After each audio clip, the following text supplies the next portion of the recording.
Este podcast é um oferecimento da empresa ArcelorMittal.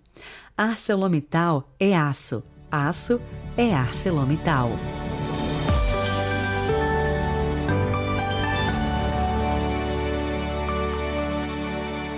Olá, bom dia! Sejam muito bem-vindos a esta quinta-feira da oitava da Páscoa, 21 de abril de 2022.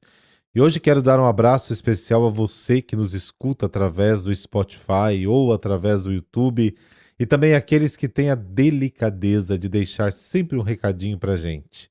A Santa Vince, a Juliana Alves, a Rosângela Farias, Marina Baggio, o Ercílio Estefânio, Pedro Roberto Mazzarin, a Cicione, a Cláudia Brito, a Helena Baggio e tantos outros que me dão esta alegria. Juntos com cada um de vocês, a gente caminha na alegria e na esperança.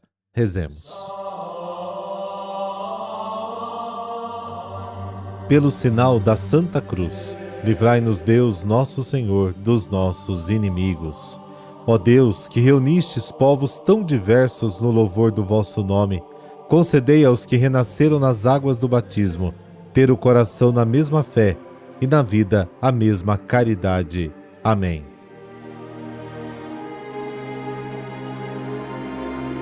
Lucas, capítulo 24, versículos de 35 a 48.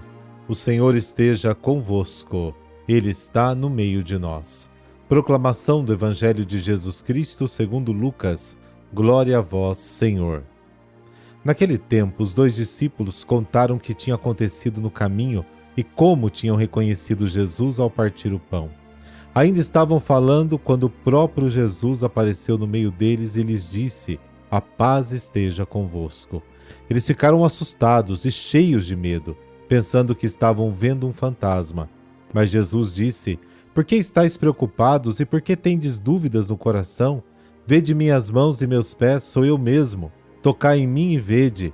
Um fantasma não tem carne nem ossos, como estáis vendo que eu tenho. E dizendo isso, Jesus mostrou-lhes as mãos e os pés. Mas eles ainda não podiam acreditar, porque estavam muito alegres e surpresos. Então Jesus disse: tendes aqui alguma coisa para comer? Deram-lhe um pedaço de peixe assado, e o tomou, comeu diante deles. Depois disse-lhes: são estas as coisas que vos falei quando ainda estava convosco. Era preciso que se cumprisse tudo o que está escrito sobre mim na lei de Moisés, nos profetas e nos salmos. Então Jesus abriu a inteligência dos discípulos para entenderem as Escrituras e lhes disse: assim está escrito, o Cristo sofrerá e ressuscitará dos mortos ao terceiro dia, e no seu nome serão anunciados a conversão e o perdão dos pecados a todas as nações, começando por Jerusalém. Vós sereis testemunhas de tudo isso. Palavra da salvação. Glória a vós, Senhor. Nesses dias, após a Páscoa, os textos evangélicos relatam as aparições de Jesus. No início, nos primeiros anos após a morte e ressurreição do Senhor, os cristãos se preocupavam em defender a ressurreição por meio das aparições. Eles mesmos, a comunidade viva, foram uma grande aparição de Jesus ressuscitado. Mas, na medida em que aumentavam críticas dos inimigos contra a fé na ressurreição e que dentro delas surgiam críticas e dúvidas sobre as diversas funções nas comunidades, começaram a recordar as aparições de Jesus. E existem 2 tipos de aparições: aquelas que acentuam as dúvidas e resistências dos discípulos em crer na ressurreição e aquelas que chamam a atenção para as ordens de Jesus aos discípulos e lhes dão alguma missão. Os primeiros respondem à crítica de fora. Eles mostram que os cristãos não são pessoas ingênuas que aceitam tudo, muito pelo contrário, eles mesmos tiveram muitas dúvidas em crer na ressurreição. Os outros respondem às críticas de dentro e baseiam suas funções e tarefas comunitárias não em qualidades humanas, sempre questionáveis, mas na autoridade e nas ordens recebidas de Jesus ressuscitado. As aparições do Senhor no Evangelho de hoje combinam os 2 aspectos: as dúvidas dos discípulos e a missão de anunciar e perdoar os pecados recebida de Jesus. De volta a Jerusalém, Os dois discípulos encontram a comunidade reunida e comunicam a experiência que viveram.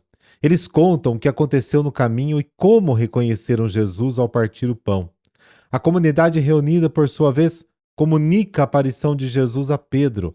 Foi uma partilha recíproca da experiência da ressurreição, como acontece ainda hoje, quando as comunidades se reúnem para partilhar e celebrar a sua fé, sua esperança, o seu amor.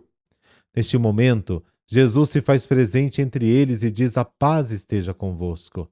É a saudação mais frequente de Jesus: "A paz esteja convosco". Mas os discípulos, vendo Jesus, ficam assustados e não o reconhecem. Na frente deles está o próprio Jesus, mas eles pensam que estão vendo o Espírito, um fantasma. Eles não conseguem acreditar. Jesus faz então duas coisas para ajudar os discípulos a superar o medo e a incredulidade. Ele mostra as mãos e os pés, dizendo: "Sou eu". E manda tocar o corpo, dizendo: "Um fantasma não tem carne nem ossos, como você vê que eu tenho". Jesus mostra as mãos e os pés, porque neles está o sinal dos cravos. O Cristo ressuscitado é o Jesus de Nazaré, o mesmo que foi pendurado na cruz, e não um Cristo fantasma, como os discípulos imaginaram quando o viram. Ele ordena tocar seu corpo, porque a ressurreição é a ressurreição de toda a pessoa, corpo e alma. A ressurreição nada tem a ver com a teoria da imortalidade da alma, ensinada pelos gregos. Mas isso não é suficiente. Lucas diz que eles não podiam acreditar porque foram inundados de alegria. Jesus pede-lhes que deem de comer. Eles oferecem uma porção de peixe e ele come na frente deles para ajudá-los a superar a dúvida. Uma das maiores dificuldades dos primeiros cristãos foi aceitar o crucificado como o Messias prometido, porque a lei ensinava que uma pessoa crucificada era amaldiçoada por Deus, Deuteronômio capítulo 21. Para isso era importante saber que as Escrituras já haviam anunciado que Cristo devia sofrer e ressuscitar dos mortos ao terceiro dia e que em seu nome será pregada a conversão e o perdão dos pecados a todos os povos. Jesus mostra-lhes o que já estava escrito na lei de Moisés, nos profetas e nos salmos. Jesus ressuscitado, vivo entre eles, torna-se a chave para lhes abrir o sentido total da Sagrada Escritura. Toda a missão das comunidades cristãs está contida nesta ordem final: ser testemunhas da ressurreição para que se manifeste o amor de Deus, que nos acolhe e nos perdoa. Entendeu a importância de participar ativamente da sua comunidade paroquial?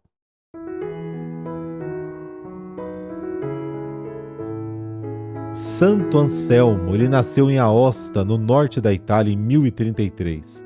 Seu pai queria projetar seu filho na vida da nobreza e sonhava para ele uma carreira promissora. Quando soube do desejo de Anselmo em fazer-se padre, opõe-se radicalmente. Como Anselmo perdera a mãe muito cedo e tinha um coração doce e manso, fez a vontade do pai até os 20 anos.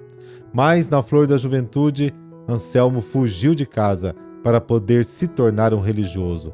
Ele queria dedicar-se de corpo e alma à sua fé, contrária à vida mundana de festas em meio ao luxo e à riqueza.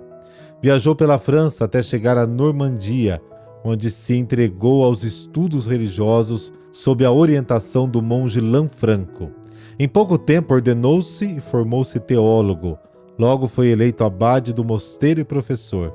Passou então a pregar pelas redondezas e, como o cargo permitiu, começou a implantação de uma grande reforma monástica.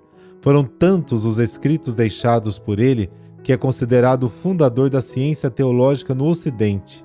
Anselmo defendia a capacidade da razão humana para investigar os mistérios divinos.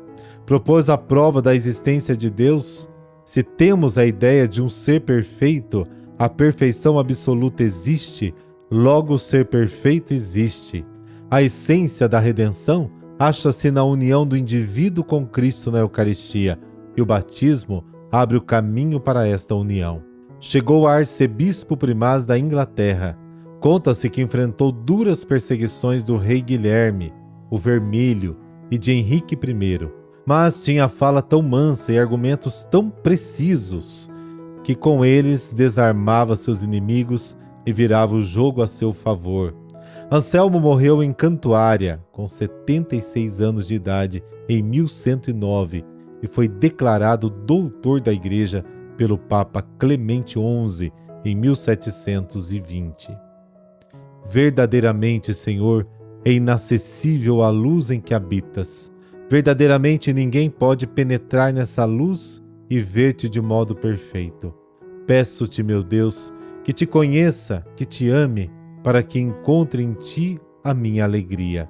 Que minha alma sinta fome dessa felicidade, que meu corpo sinta sede dela, que a deseje todo o meu ser, até que chegue a penetrar a alegria do Senhor, ó Deus trino e uno, que é bendito pelos séculos. Amém. Dessa bênção de Deus Todo-Poderoso, Pai, Filho, Espírito Santo. Amém. Boa quinta-feira para você. Nos encontramos amanhã.